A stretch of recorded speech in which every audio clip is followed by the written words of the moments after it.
Hello students, welcome to all. तो आज हम स्टार्ट करने वाले हैं स्ट्रेट लाइन का लेक्चर 4। लेक्चर 3 में मैं एक बार आपको ब्रीफिंग कर देता हूँ क्या क्या पढ़ाया था। लेक्चर 3 में मैंने आपको क्वाड्रिलेटरल की नेचर के बारे में बताया था कि कैसे हम नेचर फाइंड करते हैं। मिड पॉइंट का एक कंसेप्ट बताया था कि जिन चार के हम बारे में बात करते हैं उनका मिड पॉइंट क्या करता है, डायगोनल का मिड पॉइंट क्या करता है, कोइंसिडेंट करता है। और कुछ क्वेश्चन मैंने आपको कराए थे। उसी सीरीज में मैं आज एक क्वेश्चन ले रहा हूँ, ठीक है। अब आपको ये लगेगा कि सर आप थोड़ा स्लो चल रहे हो या बेसिक पे क्वेश्चन ज़्यादा, तो बिकॉज मैं क्या करता हूँ, मेरा ये मानना रहता है कि जिस टाइप के क्वेश्चन मैं आपको करा सकूँ अभी, तो क्या आपका बेस बिल्डअप होता जाएगा। जब आप लास्ट में जाके देखोगे ना तो आपको लगेगा कि हाँ ऐसे टाइप के क्वेश्चन मैंने करे हैं पहले। मतलब क्या होता है ना, टॉपिक जैसे मैं कोई टॉपिक उठा लेता, सपोज करो मैंने आपको फर्स्ट ऑफ ऑल टॉपिक उठाया डिस्टेंस फॉर्मूला, उसका एक क्वेश्चन करा दिया, फिर मैंने आपको डिवीजन उठा लिया, फिर सेंटर उठा लिया, मतलब पहले लेक्चर में ही आपको पूरा बेसिक पढ़ा दिया। अब आपके साथ क्या प्रॉब्लम होती, कुछ अच्छे लेवल का क्वेश्चन आ जाता जो मैं अभी लेक्चर्स में करा रहा हूँ, तो आप नहीं कर पाते। मतलब क्या होता है ना, इनका कोई वे नहीं होता कि इनको कहाँ, अब मैं इनको अगर लास्ट में भी समझाता तब भी बात बराबर रहती। तो मैं क्या करता हूँ कि धीरे धीरे बेस बिल्डअप कर देता हूँ आपका, कि अगर आपको ऐसा क्वेश्चन मिले तो आप ऐसा कर लो, ऐसा मिले तो ऐसा कर लो, ठीक है। तो एक और क्वेश्चन करते हैं। क्वेश्चन दे रखा है, if two vertices of equilateral triangle, if two vertices of equilateral triangle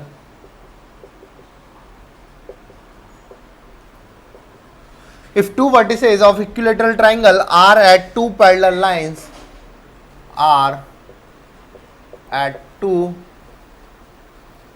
parallel lines at a distance of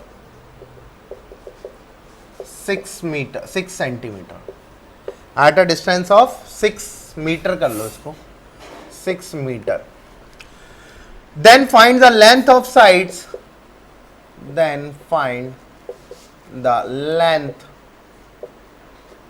of sides of equilateral triangle if third vertex is at a distance of, if third vertex at a distance of 2 meter from one line। अब देखो question क्या कह रहा है। आपके पास क्या दे रखा है बच्चों, दो पैरेलल लाइन। तो सपोज करो सबसे पहले आपने दो पैरेलल लाइन बनाई। क्या बनाई? दो पैरेलल लाइन। दोनों के बीच की दूरी कितनी है? 6 मीटर। इन दोनों के बीच की दूरी कितनी है? 6 मीटर। अब आपने क्या किया, देखो इनको सपोज करो छोटा बना देता हूं थोड़ा सा।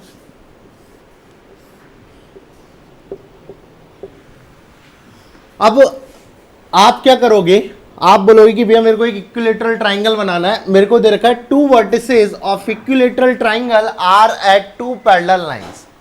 मतलब एक इस लाइन पर है, एक इस लाइन पर है, या क्या है, दोनों उस लाइन पर है? नहीं होंगे ना दोनों उस लाइन पर। क्यों, क्या कह रहा है, दो वर्टिसेस है इक्विलेटरल ट्राइंगल के, कहां पर? दो पैरेलल लाइंस पर। मतलब एक यहां पर है, एक यहां पर है। अब कुछ बच्चे क्या करते हैं कि सपोज करो पहले मैंने क्या करा, दोनों को यहां मान लिया और दोनों को परपेंडिकुलर पे मान लिया। भाई ये हो गई 6 मीटर। मतलब एक साइड मान ली ये बी और सी, एक साइड हो गई 6 मीटर। अब वो तो पूछ ही कह रहा था, साइड ही पूछ रहा था, तो भाई लोग बात बोलते हैं सर आ गया 6 मीटर। अरे बात तो सुनो पहले, वो क्या कह रहा है कि जो तीसरा वर्टेक्स है वो कहां होना चाहिए? एक लाइन से 2 मीटर की दूरी पे होना चाहिए। अब अगर मैं इसको ऐसे मानता हूं BC is equal to 6 metre, तो मेरे को क्या करना पड़ेगा? एग्जैक्टली सेंटर में पॉइंट मानना पड़ेगा, तभी ये क्या होगी 6 और तभी ये क्या होगी 6। तो अपनी बात रॉन्ग हो गई, कहां से? क्योंकि ये क्या हो गई फिर 3 और ये क्या हो गई 3। अगर ऐसा होता तो क्या हो जाता, ये 3 और ये 3, तो क्या हो जाती, ये नीचे वाला क्वेश्चन रॉन्ग हो जाता कि भैया ये तो 2 मीटर पे है ही नहीं। तो हमने क्या किया, हमने क्या किया कि इसको माना कहां पे, ऐसे, इन दोनों के बीच की दूरी 6 मीटर, और मैंने कुछ ऐसे माना, देखो ऐसे, ये क्या हो गया B और ये क्या हो गया C। ठीक बात। अब अगर मैंने कुछ ऐसे माना तो ये कहां आएगा? ऐसे, ऐसे। ठीक बात। तो अब ये दूरी आपके पास दे रखी है कितनी, कितनी दूरी पर है? तीसरा वर्टेक्स एक लाइन से 2 मीटर की। तो यहां कितनी दूरी होगी? 4 मीटर, यहाँ कितनी डिस्टेंस होगी 4 मीटर, ठीक बात। अब अगर ये 4 मीटर है, पहले मैंने इसको जॉइंट कर दिया, ठीक बात। अब इक्विलेटरल ट्राइंगल की साइड सेम होती है, तो मैंने इसको ए माना, तो ये भी क्या होगी ए होगी, और ये भी क्या होगी ए होगी, तीनों क्या होगी ए ए ए। अब देखो ये कितना होता है 60 डिग्री, इक्विलेटरल ट्राइंगल का एंगल क्या होता है 60 डिग्री। अगर ये 60 है तो इन दोनों का सम कितना हो गया 120। तो सपोज करो मैंने इसको थीटा मान लिया, तो ये क्या हो गया 120 माइनस थीटा। बात समझ में आ रही है? अगर ये थीटा है तो ये कितना हो गया 120 माइनस थीटा। अब एक बात बताओ, ये थीटा है, ये ए है, ये कितनी होगी? ये थीटा है, ये ए है, ये कितनी होगी? सपोज करो, एक बात बताओ, आपको एक रिलेशन और निकालवाता हूं मैं, उसको मत निकालो चावली से। आपको एक ट्राइंगल दे रखा है ऐसे, जिसमें ये दो है, ये ए है और ये थीटा है। बताओ इनके बीच रिलेशन क्या होगा? आपको पता है कि भाई ये क्या है परपेंडिकुलर है, और ये क्या है बेस है। बेस और हाइपोटेनियस में क्या होता है कॉस थीटा। तो cos theta is equal to कितना आएगा, कितना आएगा cos theta is equal to base upon hypotenuse, base upon hypotenuse, तो मतलब 2 अपॉन ए। ठीक है, तो आपके पास एक इक्वेशन आई A cos theta is equal to 2। पहली इक्वेशन क्या आ गई A cos theta is equal to 2। ये तो बात भी आपको स्पष्ट सी दिख रही है कि भाई ये ए है और ये थीटा है, तो बताओ ये वाली क्या होगी ए कॉस थीटा, और ये वाली क्या होगी A sine theta. A cos theta is equal to 2। ऐसे ही देखो ये ए है, ये 120 माइनस थीटा, तो ए इधर जाएगा खांसता हुआ, मतलब A cos 120 minus theta is equal to कितनी आ गई 4। ये तो आपकी फिजिक्स के अकॉर्डिंग बता रहा हूं मैं, मैथ्स तो बता ही नहीं रहा यहां पे अभी। ये ए है, ये थीटा है, ये इधर आएगा क्या हो जाएगा ए कॉस थीटा, ये इधर जाएगा कितना हो जाएगा ए साइन थीटा। ऐसे ये है, ये ए कॉस थीटा होगा और ये क्या होगी ए कॉस ए साइन थीटा। तो यहाँ थीटा की जगह क्या है 120 माइनस थीटा, मतलब यहाँ क्या होगा ये। अब दो इक्वेशन, दो वेरिएबल थीटा और ए निकाल लो। तो अब कुछ लोग क्या करते हैं डिवाइड दे देते हैं, वैसे भी कर सकते हैं, और मैं क्या करता हूं कि मैंने ये इक्वेशन पकड़ी, मैंने क्या करा ये इक्वेशन पकड़ी a cos 120 minus theta is equal to 4। ठीक बात। तो देखो cos 120 minus theta is equal to 4 upon a. Cos 120 minus theta मतलब कॉस ए माइनस बी क्या होता है cos a cos b plus sine a sine b. तो यहां कितना आएगा cos 120 cos theta plus sine 120 sine theta is equal to 4/a। Cos 120 क्या होता है कॉस 90 प्लस 30 माइनस 1/2, याद होना चाहिए। और यहाँ कितना होगा कॉस थीटा प्लस साइन 120 क्या होता है √3/2, और यहाँ कितना आएगा sine theta is equal to 4/a। ठीक बात। अब -1/2 cos theta is equal to कितना है 2/a, तो मैंने लिख दिया 2/a। अब आप बोलोगे कि सर साइन थीटा को भी चेंज करो। एक बात बताओ cos theta is equal to कितना है 2/a, तो sine theta is equal to क्या होता है √1 माइनस कॉस स्क्वायर थीटा। तो यहाँ कितना हो जाएगा 1 माइनस 4/a²। तो यहाँ कितना हो जाएगा √1 minus 4/a² is equal to 4/a। बात समझ में आई आपको? 2 से 2 कट गया, √3/2 into √1 minus 4/a² is equal to 4/a। ये क्या जाएगा प्लस का 1/a। √3/2 √1 minus 4/a² is equal to 5/a। दोनों साइड होल स्क्वायर कर दो, कितना आ जाएगा 3/4 1 minus 4/a² is equal to 25/a²। इसको इधर मल्टीप्लाई करो, कितना हो जाएगा 1 minus 4/a² is equal to कितना होगा 25 इंटू 4 100/3a²। अब 100/3a² plus 4/a² is equal to 1। ठीक बात। छोटा लिख रहा हूं थोड़ा सा, क्यों? क्योंकि जगह ही नहीं है बोर्ड पे थोड़ी सी। ठीक है, अब देखो अब कितना एलसीएम लिया 3a² लिया, तो यहां तो क्या हो गया 100 प्लस 4 3 12 इज इक्वल टू 1। तो a की वैल्यू क्या आई √112 डिवाइडेड बाय 3। तो साइड कितनी आई √112 डिवाइडेड बाय 3। अब एक बार बताओ इस क्वेश्चन में कहीं से भी स्ट्रेट लाइन का यूज हो रहा था क्या? नहीं। ये बिल्कुल बेसिक क्वेश्चन है जो आपको आने चाहिए। ये चाहे आपसे ट्रिग्नोमेट्री में पूछ ले, चाहे स्ट्रेट लाइन में पूछ ले, ये क्वेश्चन आपको आने चाहिए। और मेरा यही मोटो है कि आपका बेसिक बिल्डअप करूं। पहले चैप्टर की तरफ तो तब चले ना जब बेसिक आता हो। तो ये बिल्कुल बेसिक है। अगर मैं आपको इनकी इक्वेशन देता तब जाके, अब तब क्या करते? तब अगर यही नहीं आता तो इक्वेशन वाला कैसे करते? बात समझ में आ रही है? तो लिख लो यहां तक।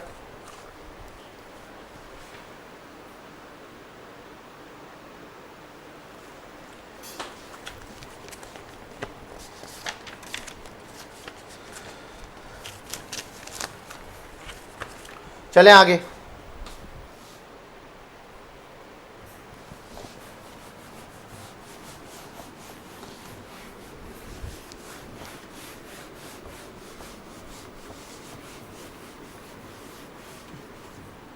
अब बात करेंगे डिवीजन की। डिवीजन, अब डिवीजन में देखो,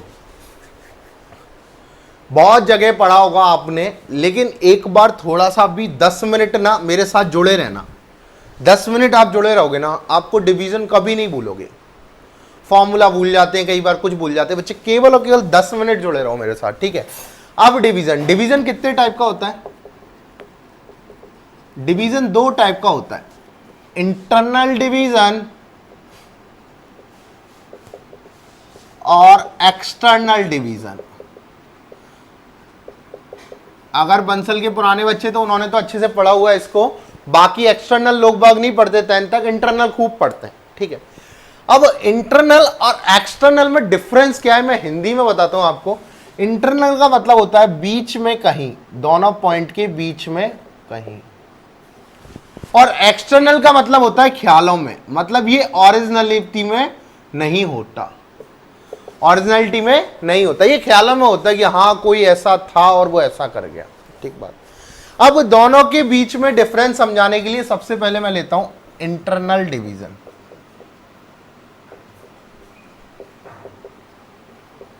दोनों के बीच में डिफरेंस समझाने के लिए सबसे पहले मैं क्या लेता हूं? Internal division. इंटरनल डिवीजन क्या होता है? सबसे पहले 2 पॉइंट होते हैं A and B. x1, y1 ए के कोऑर्डिनेट हैं, x2, y2 बी के कोऑर्डिनेट हैं। इन दोनों को मैंने मैच कराया। अब ये लाइन बन गई ए बी। अब इनके बीच आके बैठ गया एक पर्सन सी, इन दोनों के बीच आ गया एक पर्सन सी। वो अपने कोऑर्डिनेट लिया आया x, y, तो अब हम नहीं मानेंगे, h, k करेंगे। क्यों? क्योंकि हक उसने जमाया यहां हक। x1, y1, x2, y2 उनके बीच आ गया एक c जिसके कोऑर्डिनेट है हक h, k। अब बात यह है कि हक पूछेगा कि मेरा h बताओ और मेरा k बताओ। अब c ने क्या किया? इनको 2 पार्ट में डिवाइड कर दिया लाइन को। पहला पार्ट है m1 और दूसरा पार्ट है m2। मतलब c ने क्या किया? m1 is to m2 में डिवाइड कर दिया। c divides line AB in the ratio m1 is to m2। हल्के में मत लेना, थोड़ा जुड़े रहो। m1 is to m2 में डिवाइड कर दिया। अब बोलेगा c कि भाई मेरा h और k बताओ पहले तो h के लिए मैं देखो डेरिवेशन तो नहीं कर रहा क्योंकि बहुत लेंदी पड़ेगा, और लेंदी तो नहीं पर आपका टाइम खराब होगा जो मतलब का नहीं है, ठीक है? अब h के कोऑर्डिनेट क्या होंगे? h की वैल्यू क्या होगी? तो सुनो, h किसके लिए? x कोऑर्डिनेट के लिए, ठीक है? तो हम x वालों के साथ ही खेलेंगे, इसमें y नहीं आएगा। तो सबसे पहले m1 x2 plus m2 x1 upon m1 plus m2, ठीक बात। ऐसी k के कोऑर्डिनेट क्या होंगे? k क्या है? y कोऑर्डिनेट है, तो हम y के साथ ही खेलेंगे। m1 y2 plus m2 y1 upon m1 plus,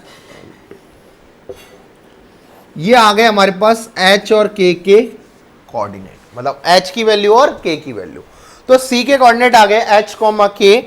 यही वो पूछ रहा था आपको। m1 is to m2 दे रखा है, a और b के कोऑर्डिनेट दे रखे हैं। पूछ रहा भैया मैं किस पोजीशन पर हूं जब मैंने इन दोनों को इस रेशो में डिवाइड किया। तो यहां तक बात थी इंटरनल जीवन की। अभी खत्म नहीं हुआ, अभी और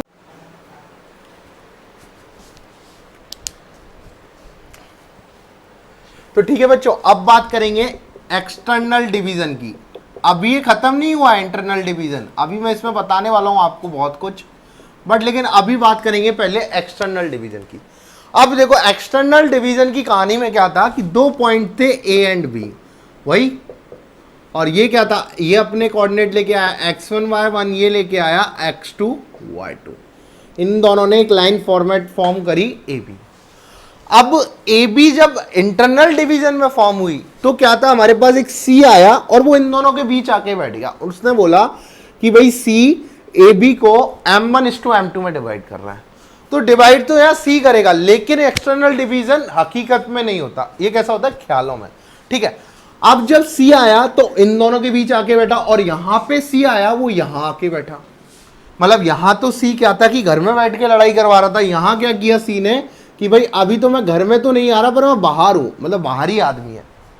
ठीक है, अब जब सी बाहर आया तो सी ने ए को भी कुछ भेजा और बी को भी कुछ भेजा, मतलब यहां पे क्या था, सी यहां पे ए को भी भेज रहा है, बी को भी भेज रहा है। ऐसे ही सी ने यहां पे ए को भेजा m1 और बी को भेजा m2। अब बच्चों के माइंड में यही कंफ्यूजन होता है कि सर यहां पे m1 आना चाहिए, अरे यहां m1 आता तो AC के बीच में क्या आया, B। आप तो एक ही बात याद रखो कि जो भी पॉइंट डिवाइड कर रहा है वो A को भी कुछ भेजेगा, वो B को भी कुछ भेजेगा। अब अगर मैं इसका नाम PQ रख दूं, कुछ भी रख दूं m1:m2 की जगह, तो आपको तो यही याद रखना है कि भाई C में भी क्या कर रहा है, C क्या कर रहा है एक्सटर्नल में, A को भी कुछ भेज रहा है और बी को भी कुछ भेज रहा है। मतलब सबको आपको तो याद रहना चाहिए AC/BC is equal to m1/m2 होता है। अब इसकी जगह मैं कुछ भी रख दूं, इधर भी देखो AC/BC is equal to m1/m2 होता है। ये बात समझ में आई आपको। अब अगर ये समझ में आ गई तो C अपने कोऑर्डिनेट लेके आया h, k, और C ने पूछा अब मेरी पोजीशन बताओ, मैं कहां बैठ के डिवाइड कर रहा हूं।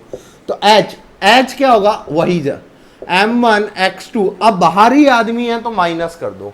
ठीक है, m2 x1 upon m1 minus m2, और इधर से k m1 y2 minus m2 y1 upon m1 minus m2।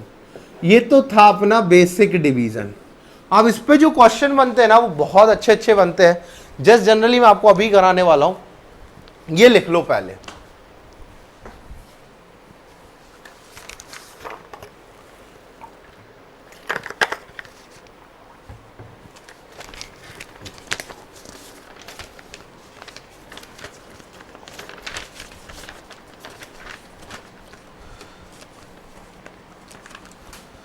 यहां तक हो गया। अब नोट लिखते हैं, कुछ रिमार्क्स। डिवीजन में ही चल रहे हैं।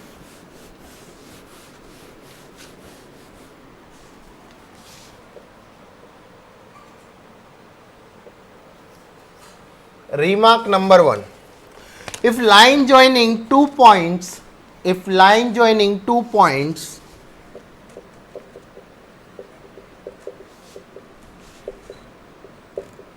if lining joining two points A x1, y1, B x2, y2 is divided by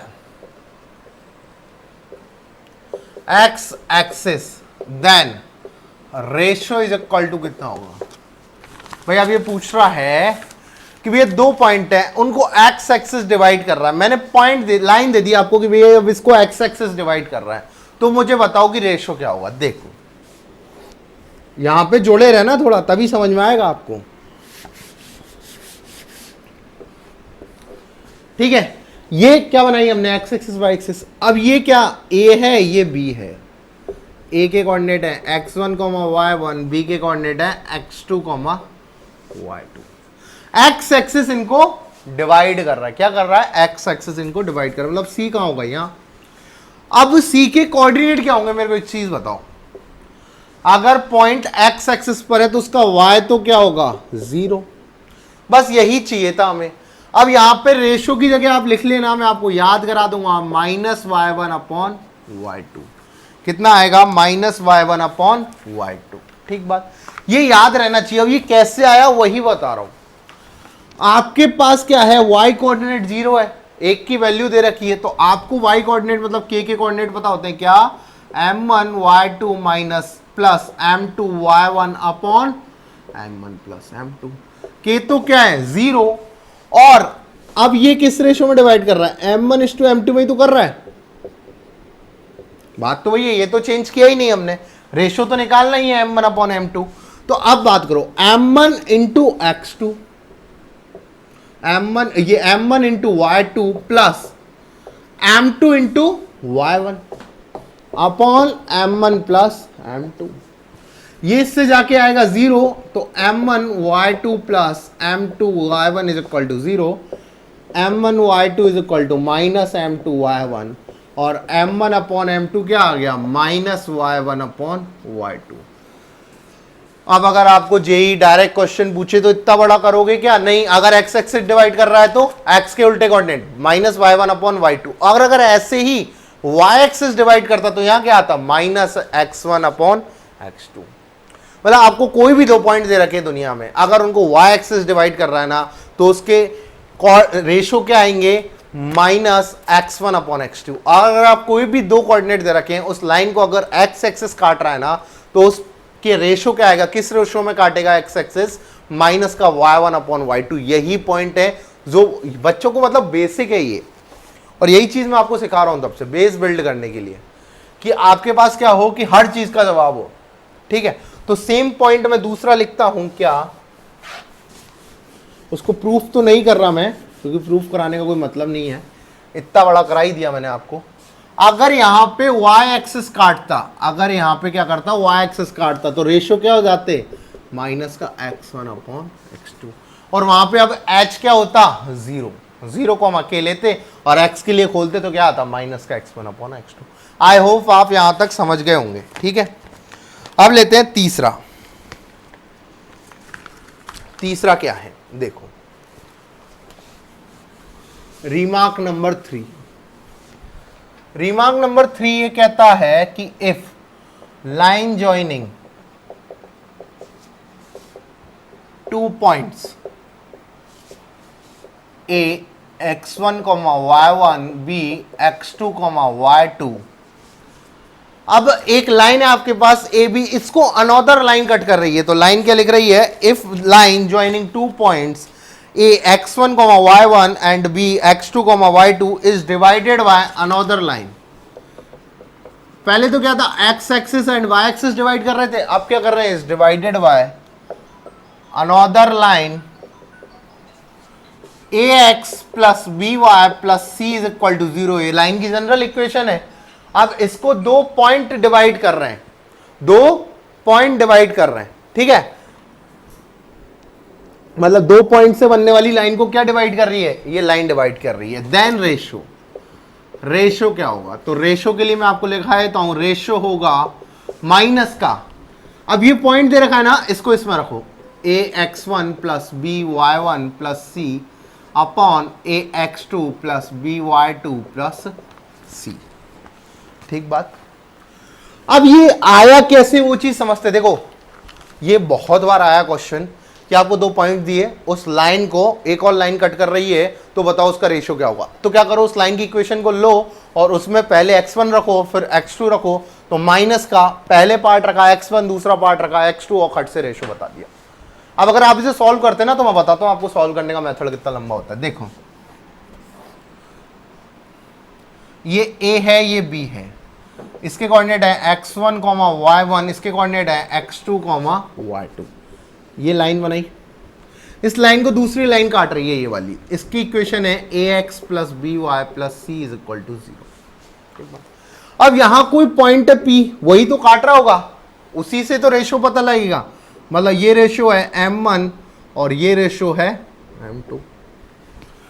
तो अगर इस p पॉइंट की मैंने कोऑर्डिनेट मान लिए h, k, अब मैंने एक बात बताई थी, अगर ये पॉइंट कहां है, इस लाइन पर भी है, तो मतलब ये पॉइंट क्या करेगा, इस इक्वेशन को सेटिस्फाई करेगा। देखो क्या लिख रहे हैं हम, h, k is on the line ax plus B Y plus C is equal to 0। जुड़े रहना अभी, मतलब बीच में ऐसे इधर उधर मत देखने लगना वरना उड़ जाएगा, अभी जुड़े रहो कि h, k कहां है, इस लाइन पर है, तो मतलब क्या होगा, ah plus B K plus C is equal to 0। ये होगा, ये इक्वेशन आ गई A H plus B K plus C is equal to 0। भाई अगर इस पर है तो ये सेटिस्फाई करेगा। ठीक है, अब मैंने एक काम करा कि ये एच कॉमा के है ना, आपने एच की वैल्यू निकाली। एच की वैल्यू क्या होगी, m1 x2 plus m2 x1 upon m1 plus m2, और ऐसी आपने k की वैल्यू निकाली m1 y2 plus m2 y1 upon m1 plus m2, ये निकाली। अब आपने क्या किया, इस इक्वेशन में h और k की वैल्यू रखी, तो हमारे पास क्या है, A H plus B K plus C is equal to 0। ठीक बात। अब आपने क्या करा, ए एच की जगह क्या रखा, m1 x2 plus m2 x1 upon m1 plus m2 plus B m1 y2 plus m2 y1 upon m1 plus m2 plus c is equal to 0। यही किया। अब आपने नीचे एलसीएम लिया m1 प्लस m2, उसको डिवाइड करके उसको मल्टीप्लाई कर दिया 0 के साथ, तो यहां क्या बना, a m1 x2 plus m2 x1 plus b m1 y2 plus m2 y1 plus c m1 plus m2, क्योंकि c के साथ तो कुछ था नहीं, और नीचे जो m1 प्लस m2 बना उसको राइट हैंड साइड में मल्टीप्लाई कर दिया 0 से। अब देखो m1 वाले कॉमन लो, m1 वाले कॉमन लो, m1 के साथ क्या है, ax2 प्लस इधर क्या है, by2 प्लस इधर क्या है, c। अब m2 कॉमन लिया आपने, m2 कॉमन लिया तो क्या आया, ax1 plus by1 plus c is equal to 0। अब देखो इसको इधर ले गए,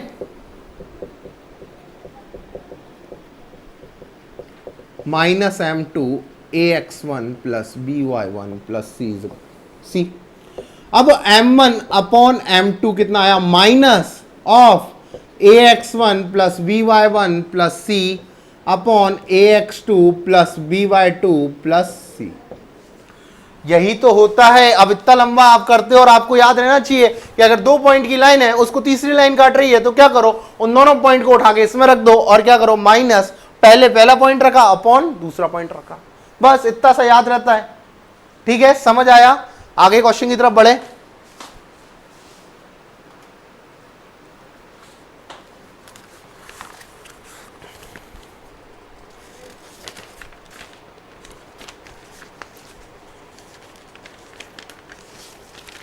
ठीक है, ये 3 रिमार्क हो गए, चौथे रिमार्क की तरफ बढ़ते हैं।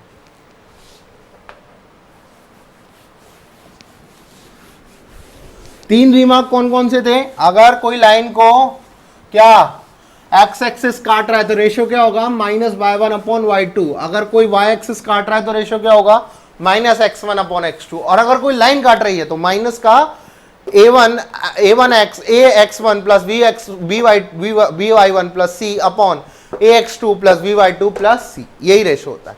चौथा point, if ratio is not given in question, then assume ratio lambda is to 1। अगर आपको रेशियो नहीं दिया गया तो आप क्या अज्यूम करोगे, लैम्डा इज टू 1। ठीक बात। अब क्वेश्चन करते हैं, बहुत सही क्वेश्चन है। Find coordinate of the point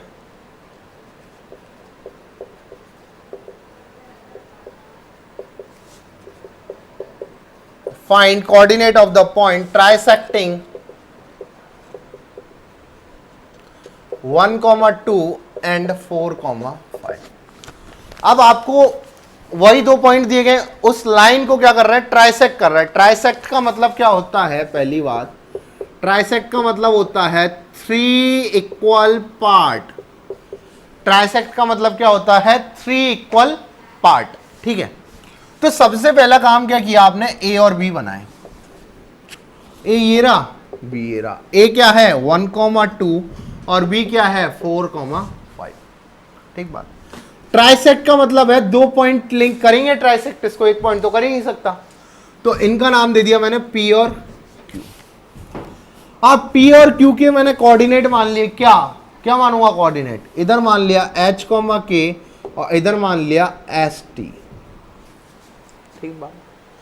अब ये क्या कर रहे हैं, 1, 1 और 1 1:1:1 में डिवाइड कर रहा है। ट्राइसेक्ट का मतलब क्या है, 3 इक्वल पार्ट और तीनों की लेंथ बराबर। ठीक बात।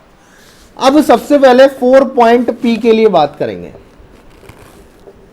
4 पॉइंट पी। अब पी के लिए हमने एक लाइन बनाई ए बी, पी यहां पर है। पी ए बी लाइन को कितने रेशियो में डिवाइड कर रहा है, 1:2 में। ठीक है, तो बताओ पी के कोऑर्डिनेट क्या होंगे, एच कॉमा के। तो एच की वैल्यू क्या होगी, 1:4 प्लस, अब क्या आएगा 2:1 अपॉन 1 + 2, तो कितना आ गया 4 + 6/3, कितना आ गया 2। के की वैल्यू कितनी है, यहां कोऑर्डिनेट लिख लो 1,2 और यहां लिख लिए 4,5। अब के की वैल्यू क्या आई, 1:5 प्लस 2:2 अपॉन 1 + 2, तो कितना आ गया 5 + 4 9/3 = 3। तो इसके कोऑर्डिनेट क्या आ गए 2,3। अब अगर मैं 4 पॉइंट क्यू के लिए बात करता,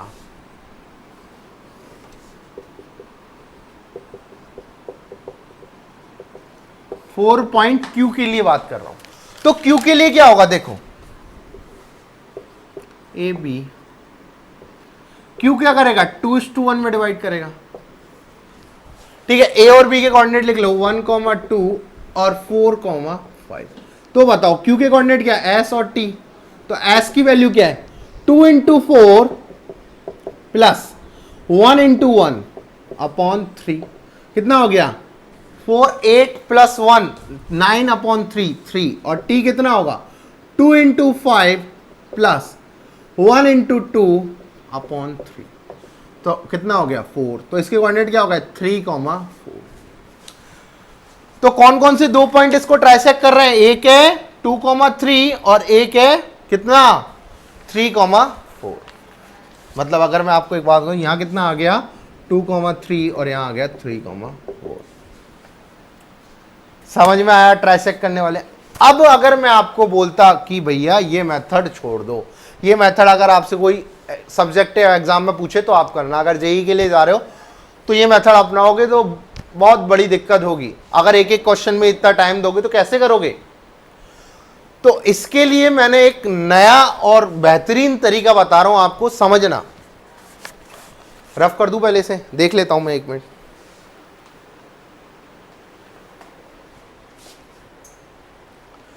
इसके लिए मैं आपको एक नया और बेहतरीन तरीका बता रहा हूं।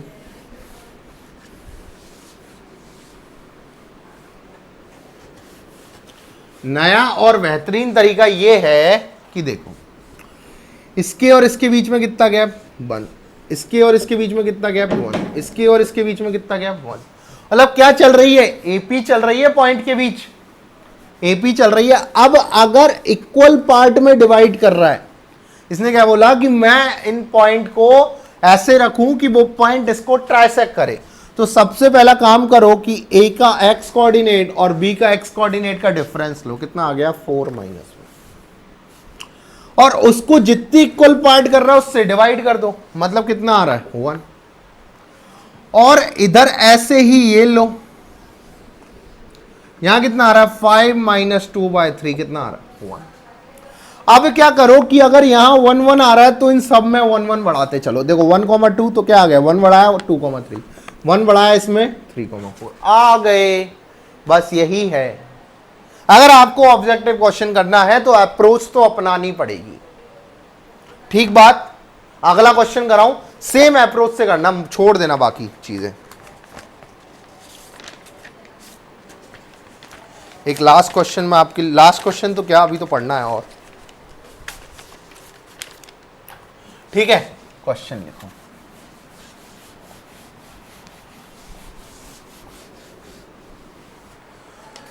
क्वेश्चन लिखो, लाइन ज्वाइनिंग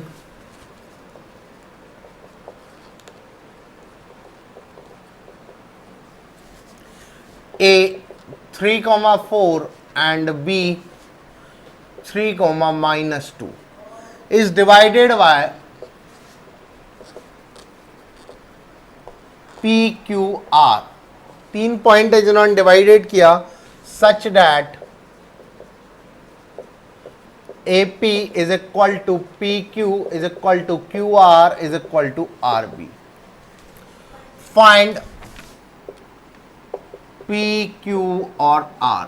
क्या करो आप, अब आपको क्या दिया गया देखो, छोटा मेथड ही यूज करेंगे हम।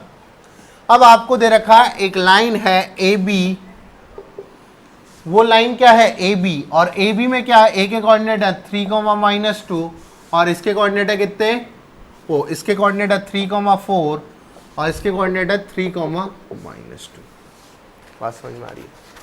अब ये कह रहा है कि पी क्यू आर इस हिसाब से हैं, यहां पी, यहां क्यू, यहां आर, कि इन चारों की डिस्टेंस इक्वल है। मतलब क्या कर रहे हैं, इसको इक्वल रेशियो में डिवाइड कर रहे हैं।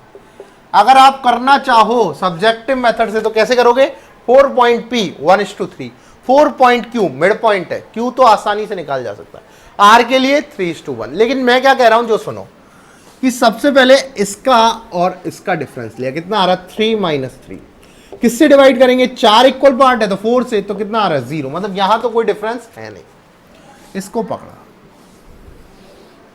कितना आ रहा है डिफरेंस, -2 - 4 डिवाइडेड बाय 4, कितना आ गया -6/4, मतलब -3/2। कितना आ रहा -3/2। अब क्या करो, देखो ये पॉइंट निकालना ना P, तो P के लिए क्या करो कि भाई 3 - 0 कितना आ गया 3, और 4 में से माइनस करो, क्यों, अब यहां तो क्या करते हैं आप 3 प्लस भी करते ना तब भी बात सेम रहती। मेरी इस भावनाओं पे मत जाओ कि 3 या 0 आ रहा तो आपने 0 ही किया ऐड, आप तो मैं कह रहा हूं ऐड ही करो।